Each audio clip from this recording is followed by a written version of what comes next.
They thought she was just a janitor and wouldn't understand. But seconds before signing a multi-billion-dollar deal, she interrupted the ceremony, and that's when the real chaos began. Subscribe and tell me in the comments where you're watching from. It's really interesting. The smell of antiseptic and wax polish clung to the air like a second skin. It was a smell Raina Harris had come to know intimately over the last 6 years she had worked the night shift at Tech Tower in downtown Seattle. At 44, she had grown used to the quiet of midnight hallways and the low mechanical hum of server rooms. Her world existed in the hours between other people's meetings and their commutes home. By the time the sun crested the skyline and spilled its sterile gold light across the glass windows of the skyscraper, she was already gone. Back to the modest one-bedroom apartment she shared with her younger sister. Back to the silence of being unseen. Raina moved down the gleaming hallway on the 35th floor, her mop sliding in steady, practiced arcs over the marble tile. Her hands, rough with years of labor, gripped the metal handle without hesitation. Her back ached from a day of moving carts, lifting bins, bending to scrub stains no one else would ever see. Her uniform, a plain navy blue jumpsuit with the faded emblem of Capstone Cleaning Services, fit her like a second skin. Functional, invisible. Behind closed glass doors, meetings flickered with movement. She could see shadows through the frosted glass, hear the low timbre of men's voices, the occasional burst of laughter, the clink of glassware. No one noticed her. No one ever did. That was part of the job, and sometimes, Raina reminded herself, it was a blessing. They left their secrets out in the open when they believed no one was watching. And Raina always watched. On the 39th floor, the carpet muffled her steps. She moved quietly, not just because of habit, but because she had learned that silence was armor. She passed the corner office of Vice President Tanner, who had once referred to her as the colored ghost. During a holiday party, he didn't know she could hear from the janitor's closet. On most nights, she simply turned the other cheek, her dignity stitched into silence. But some memories lingered like rust, even after years of scrubbing. She had been working since she was 18, first in tech, then in the dark aftermath of accusation, scandal, silence. Once upon a time, she had walked across the graduation stage at Harvard with honors in computer science, shaking hands with faculty who told her she was destined for greatness. But greatness didn't survive false accusations when you were a black woman in a room full of white men. One moment of fabricated misconduct, a subordinate supervisor who couldn't handle being corrected by a younger, smarter woman, had turned her life inside out. No trial, no appeals, just a pink slip and silence. She had left the industry quietly, shamefully, without a name to defend herself. That had been 15 years ago. Now, she scrubbed toilets for the same corporations she once tried to build software for. At 3:43 a.m., Raina pushed her cart toward the executive suites where the marble floors turned colder and the lights stayed on all night. A few screens still flickered. It was rare to see an unlocked workstation, but tonight, one glowed brightly in the far conference room, its sliding glass door open just an inch. Her eyes scanned the hallway. No footsteps, no voices, just the gentle hiss of the ventilation system. Curious, she pushed the door further open with a gloved hand. The tablet on the long obsidian conference table showed an open document titled Confidential Draft, Strategic Merger Agreement with Dynex AI. Raina blinked. Dynex. She had read about the company months ago, steeped in military research, cloaked in buzzwords about neural networks and cloud computing, suspected of design and behavior prediction algorithms for defense contractors. She took a cautious step inside. Just one look. Just a glimpse. The document scrolled automatically in presentation mode, highlighted key points in red. Assumption of liability, executor role, emergency risk containment. Legal language, dry and bloated with conditional clauses, but something caught her eye. Executor of record, R. Harris, external contractor. Her breath caught. She leaned closer. No way. It couldn't be her, but there it was, in bold, black font. Her name, first initial and last, assigned to a role she had never heard of, referenced as a temporary intermediary consultant with discretionary authority over data streams and intellectual asset arbitration. It sounded like gibberish, but Raina had written similar contracts in her previous life. She knew exactly what this meant. They had named her a fall person. If something went wrong with the deal, if the merger turned out to be legally compromised or ethically questionable, it would fall on the external contractor, who had failed to maintain cybersecurity safeguards. And, according to the metadata on the draft, the person fulfilling that role was her. She stepped back from the screen, her heart pounding. This wasn't a mistake. It was deliberate. They had planted her name into a document that would be signed by executives who didn't know or didn't care that she was real. To them, R. Harris was a placeholder, a meaningless name, a shield. She backed out of the room, her mind racing. A thin layer of sweat prickled along her spine. Her shift wasn't over, but something fundamental had changed. She'd seen something she wasn't supposed to, and she had no idea what to do with it. Back on the 37th floor, she emptied trash cans and wiped surfaces, but her thoughts kept returning to that contract. Could she get back into the system? Could she find the document again? Her old instincts returned, decoding, deconstructing, decrypting. The muscles hadn't atrophied. They'd just gone unused. Her hands moved automatically as she cleaned, but her mind was a flurry of logic trees and risk assessments. In the staff lounge, she pulled out her old flip phone, the one she kept hidden in a false compartment in her cart. It didn't have internet, but it had a camera. She would return tomorrow night, same floor, same room, and photograph that contract. She didn't know what she'd do with it yet, but she knew what she couldn't do. She couldn't pretend she hadn't seen it. The next morning, Raina rode the bus home with her cleaning supplies in a reusable grocery bag. Rain slicked the windows. The passengers stared ahead, silent, just like her. She arrived home to her sister Marlene, curled up on the couch with a heating pad and a blanket. The chemotherapy had stolen most of her strength, and the cost of the medication was suffocating them. Raina made tea, then sat in her bedroom, staring at the wall.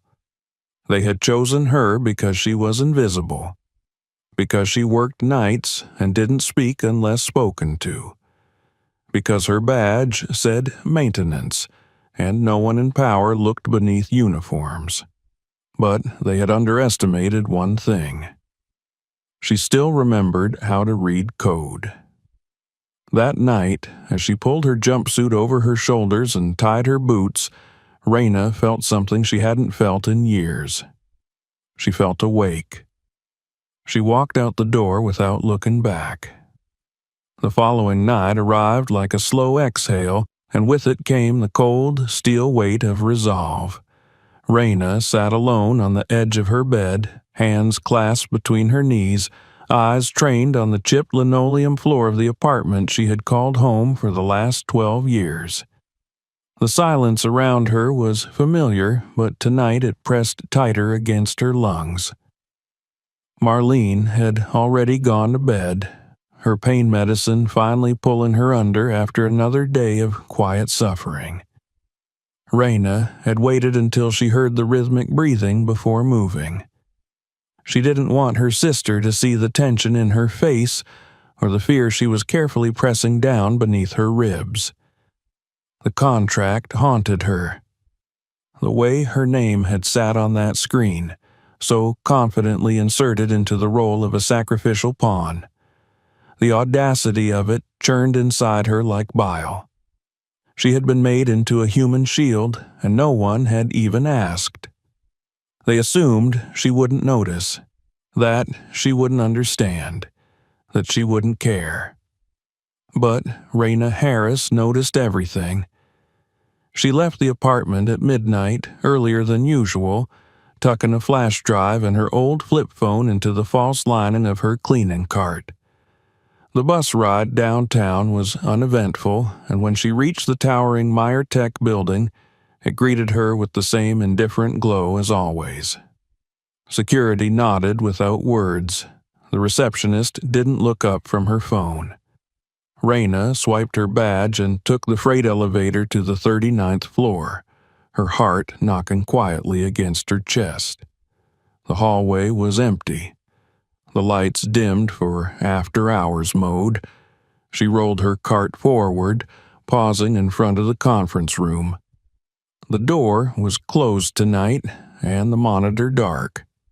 For a moment, she thought maybe it had been a fluke, that she had imagined it, or that someone had already wiped the trail. But Raina had lived too long to believe in coincidence.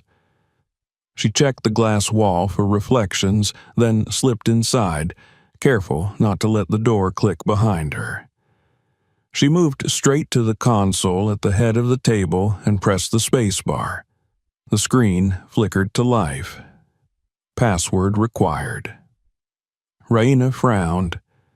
The night before, the document had been open. Someone must have accessed it later and secured it. She tapped a few common combinations into the login box. Nothing. She tried again, this time with the generic admin override Meyer Tech had used back when she briefly worked in IT temping after her fall from grace. Still nothing. Her palms began to sweat. She didn't have the luxury of time or tools. She couldn't break into the system without risking detection, and she knew that if someone caught her near this workstation, there would be no plausible excuse. Maintenance staff didn't touch terminals. They didn't even have login credentials. Her eyes swept the room, looking for another option. At the far end of the table, she spotted a printed packet carelessly stuffed into a leather portfolio. Raina opened it. Her breath caught. It was a printed draft of the same merger agreement. The pages were numbered, clipped together, and scrawled with notes in blue ink. Some highlighted, some circled. She flipped to page 17. There it was. The clause. Executor of record, R. Harris, external consultant. The paragraph was dense with legalese, but Raina recognized the language for what it was. Strategic misdirection. The sentence construction appeared ordinary on the surface, standard legal protection language, but buried within were conditional phrases that quietly shifted liability. In the event of a data breach, market failure, or regulatory breach, the named contractor would absorb the consequences. If prosecuted, they would become the legal face of failure. She would become the scapegoat for a billion-dollar deception. She photographed the page with her phone, taking multiple shots from different angles. Then she turned to the following page, noting the footnote citing prior precedents. Another red flag. These weren't first-time offenders. This clause had precedent in other mergers. Her mind was a cyclone of memory and skill. Old textbooks, ethics seminars, past case studies. It all came back in a flood. They were using standard-issue non-disclosure protocols and subcontractor loopholes to engineer impunity. Dynex would walk away untouched while Meyer Tech crumbled, with Raina left buried beneath the rubble. She stuffed the document back into the portfolio and returned to her cart, her hands trembling slightly. She exited the room without being seen, exhaling only once she reached the quieter hallway. Her body was moving, but her thoughts raced ahead of her. Later, during her scheduled break, she sat alone in the staff lounge with a cup of burnt coffee and unfolded one of the printed pages she had tucked into her pocket. It was just as damning in paper as it had been on screen. She ran her fingers over the text as if trying to feel the intention behind the ink. She didn't know who had inserted her name, but she had her suspicions. She thought of a woman named Andrea, a smug junior compliance officer who had once asked Raina to sign an access verification form for document deliveries. At the time, Raina hadn't thought twice. These sorts of papers came occasionally, part of the building's procedural bureaucracy. But now she remembered the odd phrasing on that form, the tiny print at the bottom she hadn't read because she hadn't been allowed to take a copy. She folded the page again, slipping it back into her pocket. She had to tell someone. Someone had to know. After her shift ended, Raina waited for the morning staff to arrive. As the elevators opened and employees in suits and heels began flooding in, she spotted Cassandra, a young black woman from accounting whom Raina had spoken to a few times in passing. Cassandra had always been polite, even warm. Summoning her courage, Raina approached her by the coffee bar. "Hey, Cassandra," she said quietly. "Can I talk to you a moment? It's about something I found in a document." Cassandra blinked, surprised, then offered a polite smile. "Sure, Raina. Is something wrong?" Raina hesitated, pulled the folded contract page from her pocket, and offered it. "I think something in here is targeting me. I don't know who else to trust." Cassandra's smile faltered as she read, her brows lifted, then furrowed. But instead of concern, amusement danced in her eyes. She handed the page back. "Oh, honey, this is legal stuff. You sure you're not just reading too much into it?" "I used to work in tech contracts," Raina said, her voice tight. "I know how this is worded. They're setting someone up, and that someone is me." Cassandra laughed gently. Not cruel, not malicious, but dismissive. "Girl, if you're worried, talk to HR. I'm sure they'll clear it up." "I did," Raina lied. "They didn't answer. They're ignoring it." Cassandra stepped back. "I gotta run to a meeting. Good luck, okay?" Raina watched her go. The disappointment sank into her bones. Maybe Cassandra didn't believe her. Or maybe she did, but chose not to care. Either way, the message was clear. Raina was on her own. Later that afternoon, while preparing to leave the building, she returned to her locker and found a yellow sticky note pressed to the inside of the door. No name, no handwriting she recognized. It read, "Keep reading and you'll regret it." Her skin crawled. It wasn't just bureaucracy. Someone knew she had seen the file. Someone had noticed.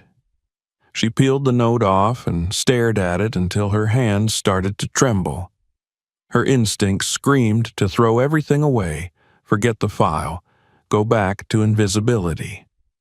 But Raina had spent too many years letting others walk over her, and she had been asleep for too long. She left the building with the flash drive still hidden in her cart and a fire building in her chest. Back home, Marlene sat hunched over the kitchen table, organizing pills into small plastic boxes. Raina helped her in silence, handing over blister packs and filling the teapot. "Something's wrong at work," Raina finally said. Marlene didn't look up. "Something's always wrong at that place. They're using my name," Raina said, "in a contract, a big one. They're setting me up to take the fall if it goes wrong." Marlene paused. "How do you know?" "I read it. I photographed it. I know how these things work. I used to write this language." Marlene closed the pillbox and sighed. "Then you need to stay away. Don't mess with it. These people, they don't play fair. If I don't say something, they'll destroy me anyway, Raina replied. I'm already in it. I just didn't know. Marlene met her eyes. Her gaze was exhausted, but filled with something close to pride. Then you better make sure you've got proof, real proof, because the moment you speak, they'll come for you. I'm already preparing. That night, Raina didn't sleep. She stayed up rereading the photos, uploading copies to an encrypted drive, writing notes by hand the way she used to when organizing data trees. The old Raina, the one who lived in boardrooms and debugged software until dawn, she was still there, beneath the uniform, beneath the grime. Her fingers were stained from ink and toner, not bleach, and she had only just begun. The rain had not stopped for 2 days, and the city glistened beneath its weight. A gray fog clung to the Meyertech tower like a veil as Raina stepped off the bus with her hood pulled tightly around her face. Her boots splashed into shallow puddles on the sidewalk, but she didn't notice. Her thoughts were elsewhere, wrapped around the words she had read, the names she had highlighted, and the clause on page 17 that had changed everything. Inside the lobby, everything looked as it always did. Polished tile, glass railings, and the cold echo of too much marble. But something felt different, as though the building itself was holding its breath. Security guards in black suits stood straighter, badges visible. There were more of them than usual. Someone had added velvet ropes in front of the elevators, and a sleek podium had been placed near the entrance, holding a framed announcement that Raina caught in passing. Strategic Merger Signing Ceremony, Dynex AIX Meyertech International Level, 40 Executive Conference Hall. Friday, 9 a.m. Press, welcome. It was happening. The deal was about to be finalized. Raina tightened her grip on the handle of her cleaning cart and continued through the checkpoint. No one stopped her. No one even looked at her. She was still invisible. And she would use that. Upstairs, the air had a different taste. A scent of fresh orchids filled the hallway. Someone had placed arrangements along the walls, white and blood-red flowers in tall glass vases that caught the overhead lights like crystal. Raina moved past them towards the supply room and slipped inside, closing the door behind her. She reached beneath the false floor panel in her cart and pulled out the manila folder she had prepared the night before. Inside were printouts of the merger document, the page with her name highlighted in yellow marker, screenshots from the internal system, a copy of the access form they had tricked her into signing, and annotations she had written by hand, cross-referencing language from previous contracts, citing loopholes, flagging the risk of indemnity reassignment. Every page had been reviewed and reviewed again. She had not slept. Her fingers ached from typing. Her neck burned from hours hunched over a flickering screen. But she had done it. She had proof. What she didn't have was a plan. She had thought, naively, that someone would listen if she spoke up, but after Cassandra's dismissal, after the anonymous threat, she knew better. Speaking wouldn't be enough. She had to act. She had to stop the deal. Raina exhaled and looked at the simple blue folder in her hands. She didn't look like a lawyer. She didn't sound like an executive. No one would believe her by default. So she would make it impossible to ignore her. She checked her watch. 8:04 a.m. Less than an hour. At 8:37 a.m., she stood in the freight elevator as it crawled upward. Her cart had been left behind. She wore her cleaning uniform, gloves tucked into the back pocket, ID badge clipped to her collar.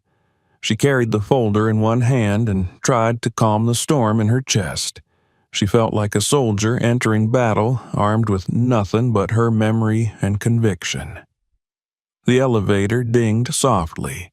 She stepped out onto the 40th floor. It was as though she had walked into another world.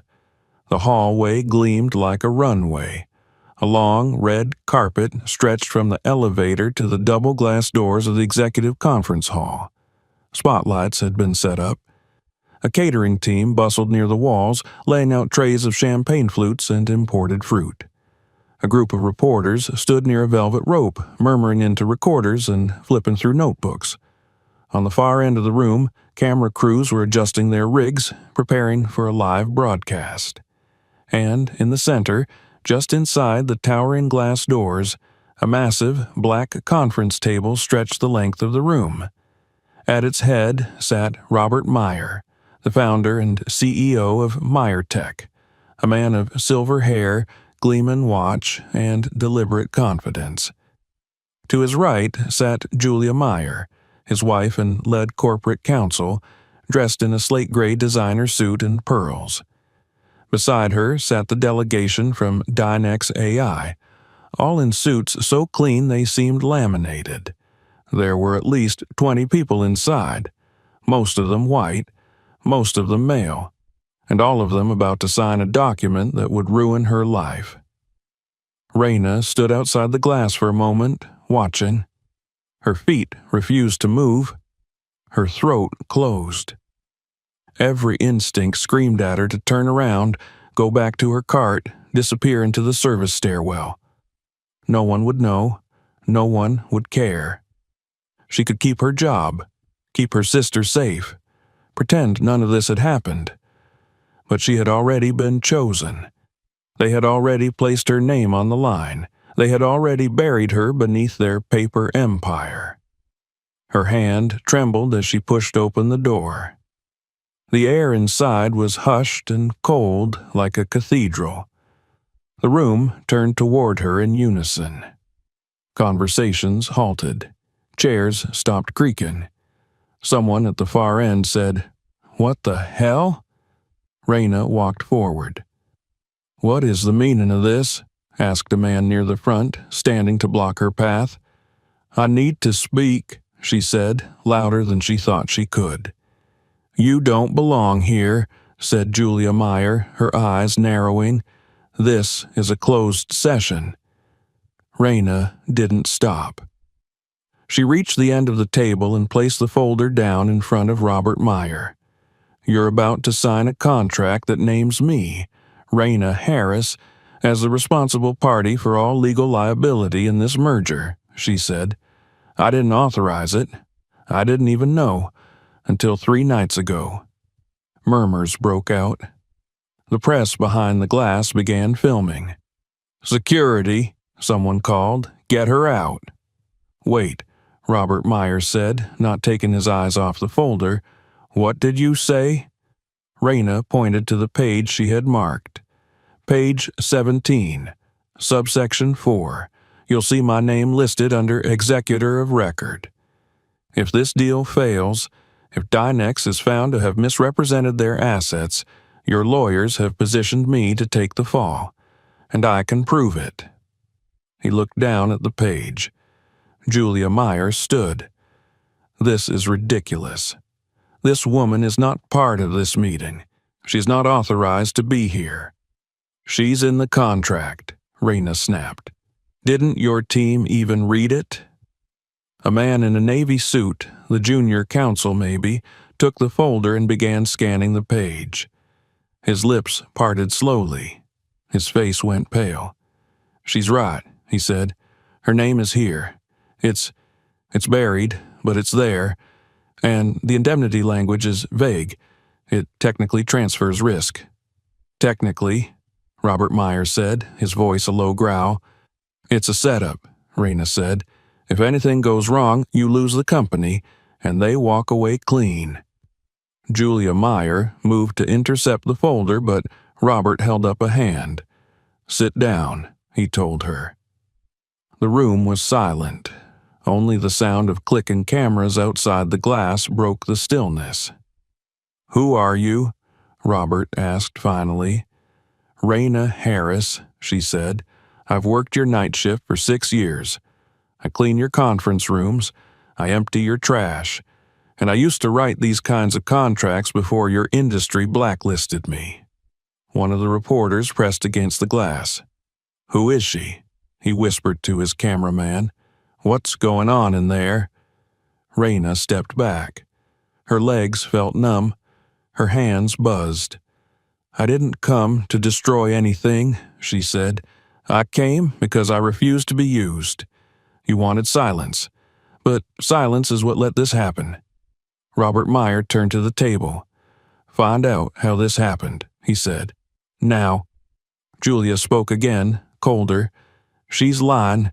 Anyone can forge a document." "She didn't forge it," the junior counsel said. "This version matches our draft from last week, and that access form, her signature is on it." Robert's face darkened. "Bring me that form." An assistant rushed out. Raina stood still, breathing hard. Her knees threatened to give out, but she remained upright. She had done it. She had forced them to look. Security arrived, but Robert waved them off.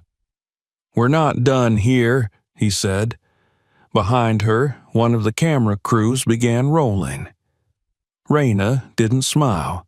She didn't gloat. She just waited, because now they couldn't unsee her. For several seconds after Raina spoke, time seemed to falter. The hum of air conditioning became painfully loud. The champagne fizzing on silver trays sounded like static, and everyone around the table remained motionless, caught between disbelief and dawning recognition. The conference room, a cavern of glass and stone, perched at the peak of the Meyer Tech empire, no longer felt like the center of confidence and progress. It felt like a courtroom, and Raina stood alone in the witness box. Robert Meyer's eyes were fixed on the folder in front of him. The printout of the contract page with her name had slipped halfway out, the highlighted clause a glaring yellow wound across white paper. His fingers didn't move to touch it. Not yet. Instead, he leaned back, face unreadable, the silence around him heavy with pressure. Julia Meyer stood beside him, her posture tense, every inch of her bearing screaming for control. She glanced towards the security team that had entered the room, poised like wolves at the threshold, waiting for a signal. But the CEO hadn't given one. He hadn't dismissed Raina. He hadn't dismissed anything. The younger lawyer who had confirmed her claims fumbled through the rest of the folder. His face was pale, sweat beading at his hairline. The senior members of the Dynex delegation began to shift in their seats. One of them whispered something to another, too quiet to hear but full of unease. Then, finally, Robert reached forward. He pulled the document fully out and read the line himself. "Executor of Record R. Harris," he muttered. "External consultant." Julia's voice cut in sharply, the edge of it shattering the silence. "This is absurd. It's a typo, a draft. This isn't the final copy." Raina took a step forward. "Then show me the final." Julia's jaw twitched. "You have no stand-in here." "But I'm in the contract," Raina answered, her voice steady. "You made me part of this." "You don't even understand what this is about," Julia said, hands flexing slightly. "It's complicated legal language. You're a janitor." "I'm also a former systems analyst with a degree from Harvard," Raina said, louder now. "And I know exactly what this language means. I helped write clauses just like it years ago. But I never wrote one that turned a human being into a scapegoat." A murmur spread through the room. Reporters outside the glass pressed closer. Someone began streaming the scene live from their phone. Julia turned toward her husband, her voice lowered but urgent. "Robert, you cannot seriously entertain this. It's a distraction." "She's right," said the junior counsel again. "The phrasing in subsection 4 does shift liability. It doesn't use the word indemnify, but the structure implies full absorption of legal fallout by the listed executor, and the access document is questionable." Robert finally spoke, his voice low, hard. "How did she end up in this contract?" The lawyer flinched. "I don't know. We'll need to check the revision history." Julia interjected again. "She probably found a draft and inserted herself. This is what happens when you allow non-cleared staff near sensitive areas." "I have the metadata from the file," Reyna said quickly. "It was already there before I ever saw it. I made copies. The internal system logs show the last editor was someone from legal. You can check that." Robert looked at her now. Truly looked. His eyes were gray, tired, but there was a sharpness behind them, like the edge of a blade buried in velvet. "You have the logs?" he asked. "Yes," she said. "I brought everything." Julia scoffed, but her posture had changed. Her confidence was no longer complete. Reyna saw it, the hesitation, the calculation. "Let her show us," Robert said. For the next few minutes, Reyna unpacked her folder in front of the entire board. She showed the printouts of the screen logs, the screenshots of the original draft document, the time-stamped metadata, the access form she had signed under false pretenses, and the notes she had taken comparing similar language used in 2 other contracts she had found in the copier's discard bin. Her voice remained calm, but inside her heart pounded like a drum. Every pair of eyes in the room was on her, every breath a threat of collapse. Julia interrupted repeatedly, tried to dispute the interpretation of the clause, but her efforts grew thinner as the documentation piled up. The younger lawyer backed Reyna on each technical point. Another manager, Laura Davis, quietly confirmed that the document was stored on the server until 2 days ago, when it had been deleted. An unusual move, given standard retention protocols. The longer Reyna spoke, the more the mood in the room shifted. What had begun as scorn and skepticism curdled into tension, doubt, and for some, quiet panic. The executives from Dynex began texting furiously, whispering between themselves. One of them, a man with slicked-back hair and a Texas accent, leaned forward and smiled at Reyna with thinly veiled contempt. "Ma'am," he said smoothly, "we've all seen whistleblowers before. I'm sure you believe what you're saying. But you don't understand the legal and commercial complexity of this arrangement. There's a reason we use terms like intermediary liability buffering. These things are designed to protect the integrity of both entities. It's not personal." "It's my name," Reyna said. "It doesn't get more personal." "Even so," he said with a chuckle, "we're in a professional setting here. I think emotions are getting ahead of facts." Reyna stared at him. "Facts don't need emotion to be true." Robert cleared his throat. "That's enough." He looked at his wife. "You were the last person to sign off on this contract before it went to print. Did you see this clause?" Julia folded her arms. "I reviewed it, yes, but there were dozens of red lines. It's possible this slipped through." "That's your job," he said, her jaw clenched. "You vouched for this," he continued. "You brought in Dynex. You approved the indemnity structure. I also kept this company from being sued 5 times last year," she snapped. "Don't turn this into, 'We're not talking about last year,'" he said.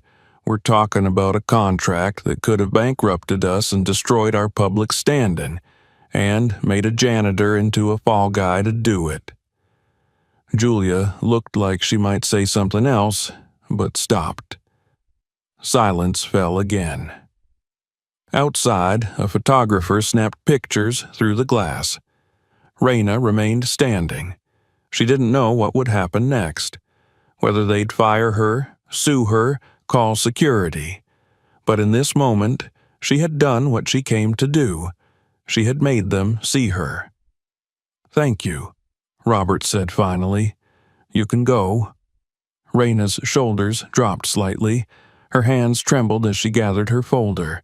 But as she turned toward the door, Julia spoke again, her voice low and venomous. "This isn't over," she said. "You have no idea what you've done." Raina didn't look back. She walked out into the hallway, the murmurs of the press rising as she passed, her footsteps echoing in the marble corridor. Her pulse thundered in her ears, her vision blurred with 1,000 possible consequences. But for the first time in years, she felt awake in her skin.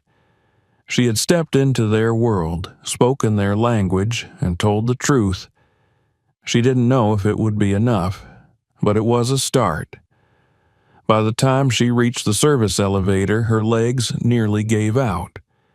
She leaned against the metal wall, the cold seeping through her jumpsuit. She closed her eyes. She saw page 17 burned into her mind like scripture.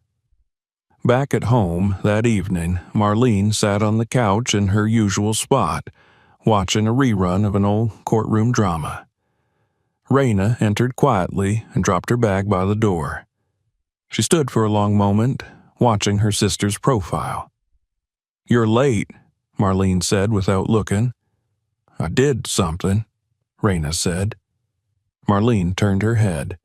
"I told the truth, and I made them listen." Marlene's face changed, not with fear, with something like pride. But it didn't last.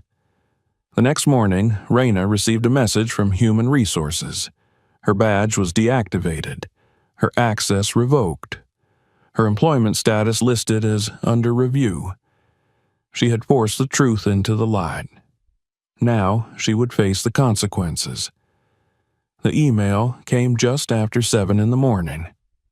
Raina had barely changed out of her uniform when her phone buzzed once. No ringtone, no urgency. Just a sterile notification with a subject line that made her blood turn to ice. MeyerTech HR notification. Administrative leave pending review. The body of the message was as dry and procedural as she'd expected. Her keycard access had been suspended. Her locker had been sealed. She was instructed not to return to the premises until contacted for an official hearing. No mention of her presentation, no acknowledgement of the contract, no reference to the exposure she had just caused. It was written as if she were an inconvenience, a glitch in the workflow, not the woman who had stopped $1 billion fraud from being signed in front of cameras and executives. Raina stared at the message in the silence of her apartment. Marlene had just left for a doctor's appointment, and the TV was off, the tea kettle cold. The walls of the apartment, once a refuge from humiliation and fatigue, now pressed in around her like padded restraints. She scrolled through the message again, then placed the phone face down on the table and sat in the chair by the window. Outside, the sky was bruised with cloud cover. A few children dragged their backpacks along the sidewalk on their way to school, oblivious to the reality crashing through Raina's world. She wasn't surprised. Not really. She had known, down in the marrow of her bones, that pushing against a structure like MeyerTech would come with consequences, but the speed of it startled her. Less than 24 hours ago, she had stood in a conference room in front of the company's most powerful figures. Now, she was locked out like a thief. By mid-morning, the smear campaign began. It started small. A vaguely worded blog post on a tech news site described a disruptive outburst by a night maintenance employee during a confidential merger session, framing the event as a breakdown of internal security protocols. No names were mentioned, but the implication was clear.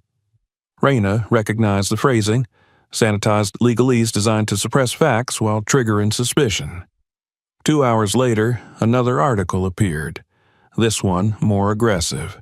From mop to megaphone, the woman who hijacked a corporate deal. The tone was mocking, dismissive. It described her actions as dramatic, unsubstantiated, and possibly criminal. A disgruntled employee with a checkered employment record and no formal legal training. It called her claims deeply questionable and suggested she had possibly fabricated or manipulated documents to gain attention. She read the entire piece without blinking, not even when it quoted an anonymous Myrtech spokesperson who claimed, "It is unfortunate that someone without a clear understanding of corporate legal structures has chosen to insert themselves into an executive process." It wasn't just character assassination, it was a message. Stay down. Stay quiet. And the most galling part, the image that accompanied the piece was one of her, taken from security footage. A still frame, mid-motion, captured as she placed her folder on the table. Her expression serious, assertive, but the caption beneath read, "Unidentified employee interrupts contract signing." Unidentified. They still wouldn't say her name. Even now they were trying to erase her. But someone else did. By evening, a different kind of story began circulating on social media. A short video, posted by a young tech reporter named Vihan Patel, went viral on Twitter and LinkedIn. It was taken from a smartphone camera outside the glass wall of the conference room. It showed Raina standing at the head of the table, raising her voice, not in anger, but with clarity, as she explained the legal implications of the hidden clause. The post read, "A night janitor just stopped a corporate merger by pointing out a buried liability clause no one else noticed. Her name is Raina Harris, and she's not invisible anymore." Within hours, the video had been shared thousands of times. Activists, labor organizers, and legal professionals began commenting. Some applauded her courage. Others dissected the contract language from the screenshots she had provided. A few attorneys even confirmed that the clause in question could, under certain interpretations, shift legal responsibility to an uninformed third party. Raina watched the storm unfold from the silence of her living room. She didn't post anything herself. She didn't reply to messages, but she read them. She saw the growing wave of people who believed her. People who said they'd seen the same kinds of abuses. Contracts worded to protect the powerful and punish the expendable. And then came the message. It arrived late, nearly midnight. A blank email with no subject line. The body contained only one sentence. "Stop digging or you'll be buried." No name, no signature, no traceable metadata. Her breath caught. Her skin crawled. She stared at the words until they blurred, then read them again. She closed the laptop slowly and sat very still, the shadows in her apartment suddenly too deep, the silence too loud. She had made them uncomfortable. Now they were warning her. They had already taken her job. Now they wanted her silence. She reached for her phone with shaking fingers and dialed her sister. Marlene answered on the third ring. "You okay?" "No," Raina said, "but I need you to know something.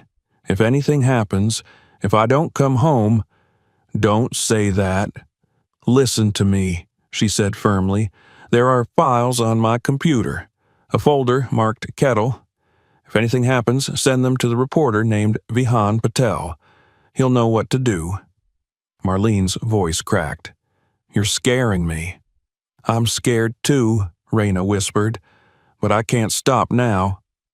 The next morning, she was trending. News outlets that had smeared her now scrambled to update their headlines. Raina Harris was no longer an anonymous disruptor.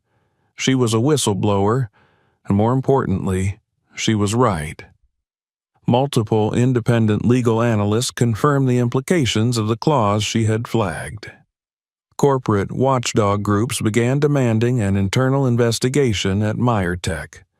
Labor unions issued statements praising her vigilance. Even a few politicians chimed in, calling for regulatory oversight of contractual language abuse in tech mergers. Raina didn't feel triumphant. She felt exposed. She had become a symbol, and symbols are targets. Her apartment buzzer rang unexpectedly around noon. She froze. No one ever visited without calling first. Marlene was at the hospital. Raina approached the intercom slowly. A deep male voice crackled through the speaker. "Package for R. Harris. Signature required." "I didn't order anything," she said without pressing the talk button. Silence. Then, after a moment, the buzzer rang again. Louder this time, more insistent. She backed away. Her phone was already in her hand. She dialed 911, but before the operator could answer, the buzzer stopped. When she peeked through the curtains, the man was gone. No truck, no uniform, just tire tracks in the rain. That night, she barely slept. She moved a chair beneath the doorknob and kept the lights on. Around 3 a.m., she opened her laptop again and stared at the files. Something told her this went deeper than just one clause in one contract. MyerTech hadn't just tried to offload liability. They had created a legal maze to hide accountability, and Dynex had helped them build it. She began digging through old directories, cached PDF backups from shared printers, scrubbed metadata from Word documents she had encountered during years of cleaning unlocked workstations. And slowly, a pattern emerged. There were other contracts, other third-party names, other fake consultants, always buried in the same place, always paired with ambiguous liability phrases. They'd done this before. She began compiling a list. Dates, contract titles, document IDs. She worked until dawn, her fingers numb, her eyes stinging. The truth she had uncovered wasn't isolated. It was systemic. And then, as the sun rose, her inbox pinged. A single message from an encrypted email. The sender identified only as John Smith. The subject line, "You were right, and you saw only the surface." Inside was a single paragraph. "I worked at MyerTech. I tried to warn them 2 years ago. They buried me too. But I have everything. If you want to finish what you started, reply to this message. But be careful. These people don't just destroy careers. They erase people." Attached was a single file, a bank ledger, offshore payments, shell company names, and one name Raina recognized instantly. Julia Meyer. She closed the laptop and leaned back. Everything had just changed again. And this time it wouldn't be contained inside any conference room. Raina sat motionless in the dim blue light of her laptop screen, the name Julia Meyer burning on her retinas like an afterimage from a too bright flame. The offshore ledger was a single page, dense with transaction codes, account numbers, and dates, but the implication was immediate and unmistakable. Transfers routed through shell entities with vague names, amounts that dwarfed any standard legal retainer or consulting fee. And in the beneficiary field of more than one transaction, there it was. Silver Cross Holdings. A company she had never seen on any MyerTech paperwork, but one that the anonymous email had flagged.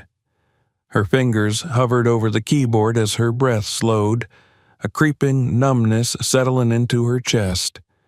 It wasn't only that Julia Meyer's name was attached to a covert offshore account. It was the undeniable realization that what Raina had stumbled upon was not an isolated contract trick.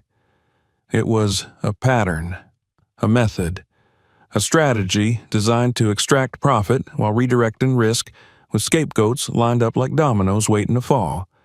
She replied with one sentence, "I want to know everything." The response came just minutes later. "Meet me. 6 p.m. tomorrow, Moonbeam Cafe, back patio, no devices." D.W. She reread it twice, then whispered the letters aloud. D.W. David Wilson.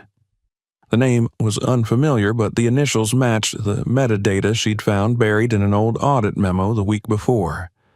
She hadn't thought much of it at the time, only that the memo had been one of the few internal warnings about liability structures in Meyer Tech's earlier partnerships. Warnings that had mysteriously disappeared from the archive days later. She closed her laptop and sat very still.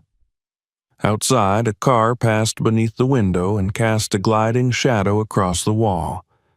The night air was heavy with moisture, and distant sirens echoed through the neighborhood like ghostly wails. Raina didn't sleep. Instead, she sat on her bed, arms wrapped around her knees, watching the door. The next day passed slowly, every hour stretching into a question. She checked the alley behind her building 3 times. She unplugged her Wi-Fi and left her phone turned off. When Marlene returned from her doctor's appointment, Raina kept her answers short, her voice calm but distracted. Marlene noticed. "You're doing something again," she said as she sat in her chair by the kitchen window, arms folded. "I can feel it." Raina nodded. "I'm meeting someone."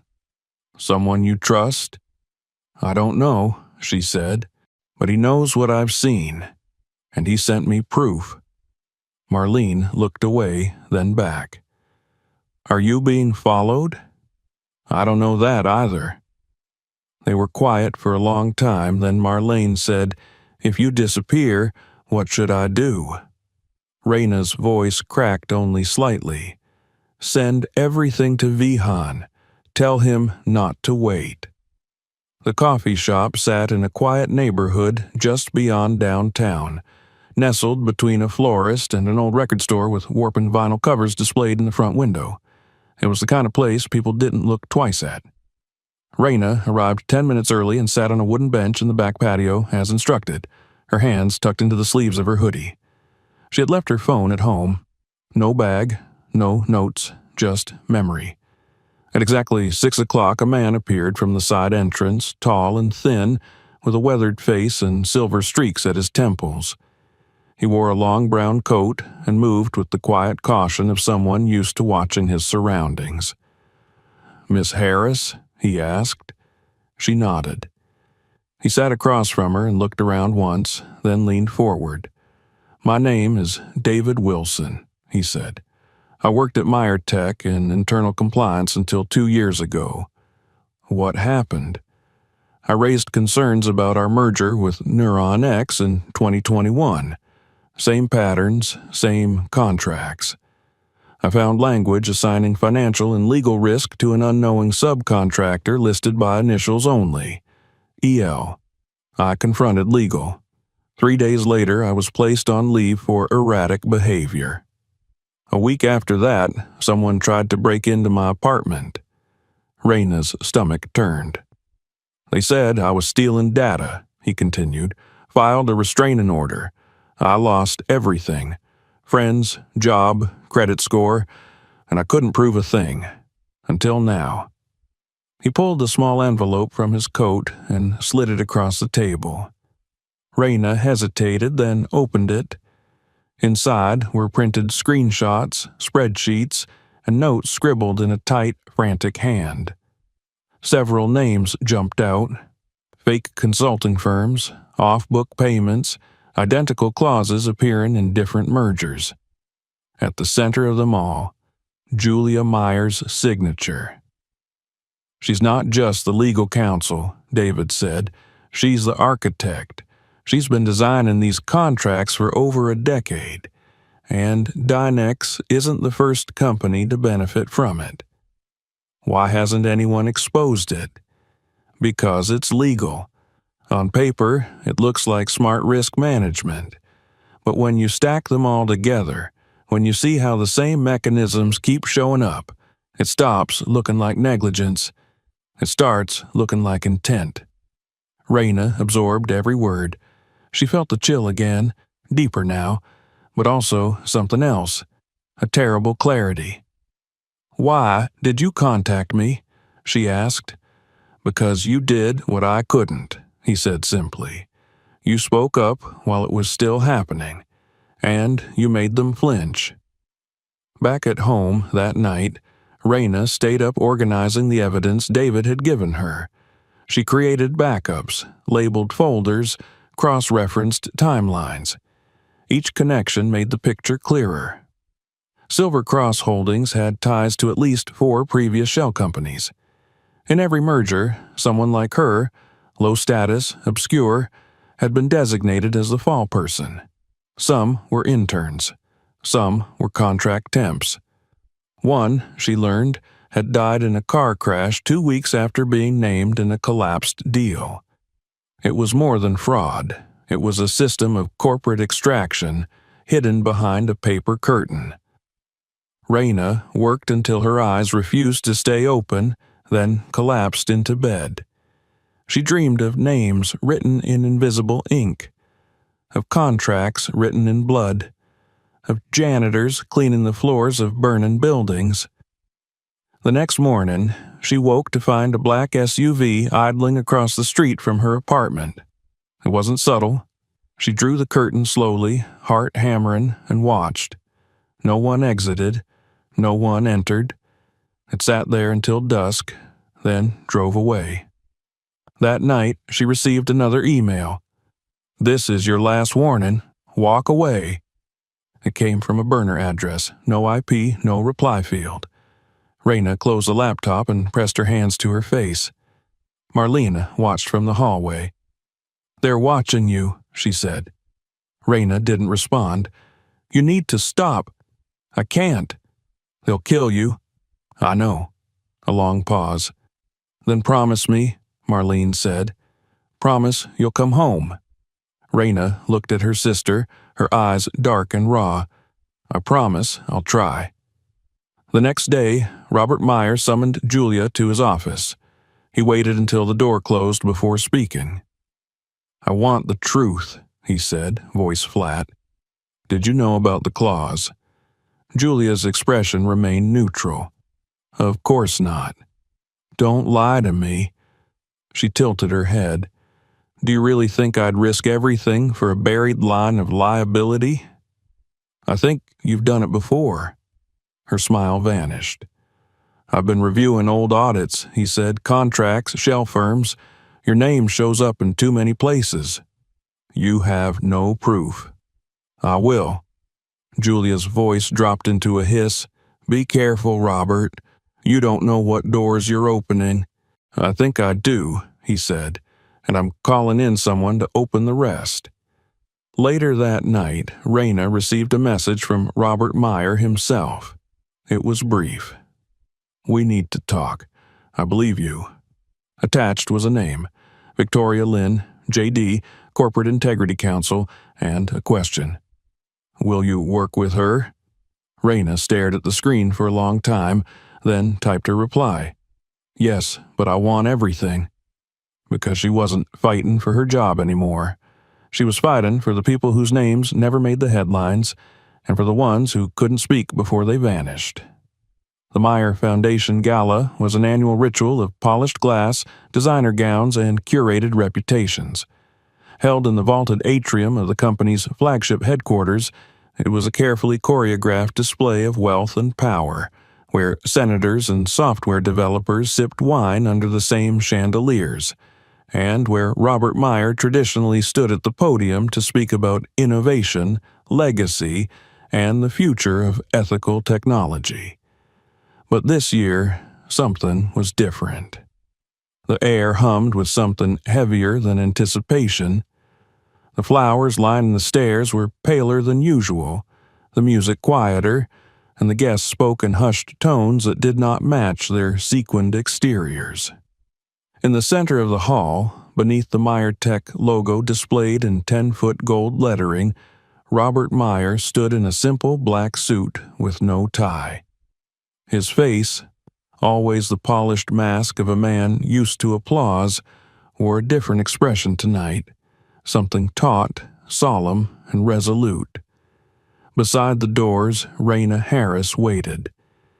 She had arrived without ceremony, escorted by one of Robert's aides through a side entrance, dressed not in uniform or even in borrowed glamour, but in a plain black blouse and dark slacks. Her hair was pulled back tightly, her earrings small, her shoes flat. She looked like a woman who had come to testify. Victoria Lynn stood beside her, crisp and composed in a charcoal-gray dress and a narrow leather binder clutched in one hand.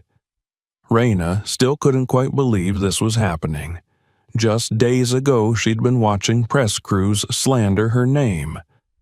Now she was walking into the belly of the same empire she had stood against.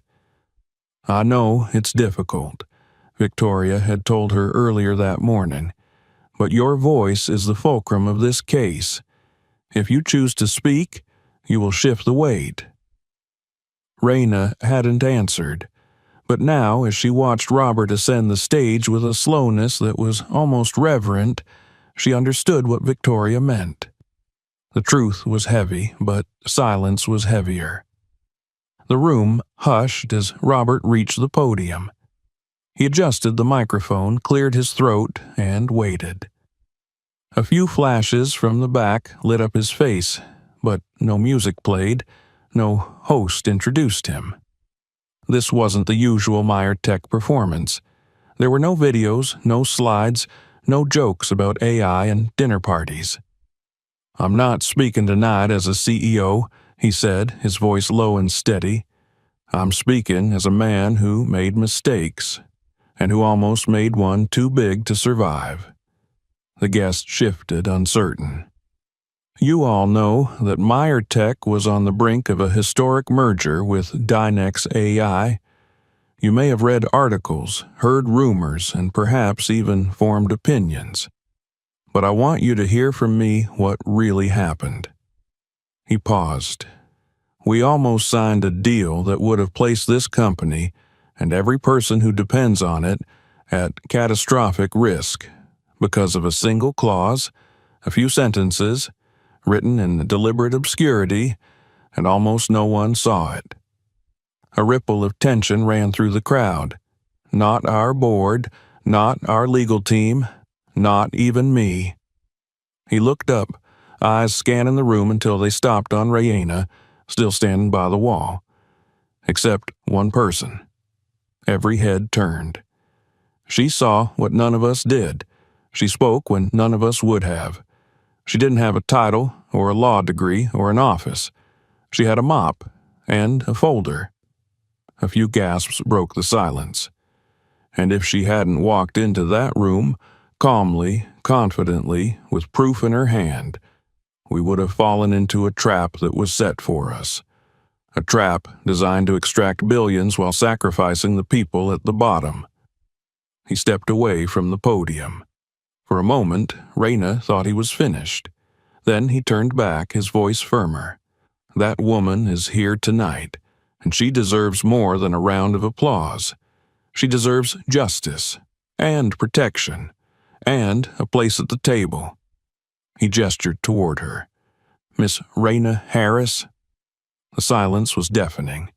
Then, slowly, people began to turn toward her. Not with confusion or pity, but with the growing awareness that something irreversible had just taken place. Victoria nudged her gently. Raina took a step forward, and then another. And then she was walking across marble under lights that felt like heat lamps, past rows of chairs filled with people who had never looked at her before, but who now couldn't look away. Her hands didn't shake. Her spine stayed straight. When she reached the edge of the stage, Robert stepped back and offered the podium. She took it. Her voice didn't rise or waver. It simply existed, firm and real, for the first time on a platform that had been denied to her all her life. "My name is Raina Harris," she said. "I've worked the night shift at Meyer Tech for 6 years. Most of you have never seen me. That's all right. I'm used to being invisible." Someone in the audience shifted uncomfortably. "But I saw something," she continued, "something that was meant to be hidden, and I decided I wouldn't stay quiet about it." She paused, breathing. "I didn't do it for glory, or revenge, or out of spite. I did it because I saw my name in a place it didn't belong, next to consequences I didn't deserve. I did it because the truth matters, even when it comes from someone you overlook." She stepped away from the microphone. The room erupted, but Raina didn't register the applause. She heard it like static. Her eyes found Marlene in the third row. Robert had made sure she had a seat. Her sister's face was wet with tears. Raina had never seen her cry in public before. Later that night, Victoria met her backstage with a flash drive in hand. "This is everything," she said, "the complete case file, testimonies, contracts, transactions. We filed the suit this morning. Federal fraud, conspiracy, corporate misconduct." "And Julia?" Raina asked. "She's already been subpoenaed." Robert joined them then, shoulders lower now. "Human." "She thought she was smarter than everyone," he said. "She was, for a while." "She still might be," Raina said. "Not smarter than you," he said. Within 48 hours, the story broke wide. Julia Meyer was named as the central architect of a complex liability shifting scheme that had operated through at least 5 mergers over a decade. Dynex AI's CEO resigned. The company's stock dropped overnight. Investigations began. A criminal inquiry followed. And Raina Harris became the key witness. The trial lasted 4 months. 4 long, public, brutal months. Raina testified 3 times, each with more clarity than the last. Her notes, her photos, her annotated copies of contracts became key exhibits. David Wilson testified too, his voice shaken but steady. The name Silver Cross Holdings became infamous. So did the phrase, "page 17." In the end, Julia Meyer and 2 others were convicted on charges of wire fraud, conspiracy to commit fraud, and obstruction of justice. They received 10-year sentences. Meyer Tech, under new leadership, began a full audit of its practices and opened a foundation for corporate ethics education. The first scholarship they offered went to Raina Harris. She didn't accept it. Instead, she asked for something else. She asked for funding to create a public resource center for contract education, a place where workers, interns, contractors, and non-lawyers could learn how to read what they were asked to sign. Robert approved it on the spot. At the opening ceremony, Raina didn't give a speech. She sat in the back row while others spoke of her courage, her impact. She listened quietly, a notebook in her lap, her hands finally at rest. Afterward, a girl about 18 approached her, nervous, eager. "Are you really the janitor from the video?" she asked. Raina smiled. "I was." "Did it feel scary? To stand in that room?" "It still does," Raina said. "Every day." The girl nodded. "I want to do something like that one day." "Then start by reading everything they give you," Raina said. "Twice." The girl laughed. They stood together, watching the plaque being unveiled. The Raina Harris Center for Contract Literacy. Because no one is too small to matter. That night, Raina walked home with Marlene under a clear sky. For the first time in weeks, there was no one watching from the street. No cameras, no black SUVs, just the soft sounds of the city returning to itself. "You didn't just clean their floors," Marlene said. "You cleaned the whole damn building." Raina smiled, tired but whole. "I was just doing my job," she said, but this time everyone heard her. If you found this story powerful, make sure to subscribe so you don't miss the next one. Check out more videos on the channel, and don't forget to share this one with someone who needs to see it.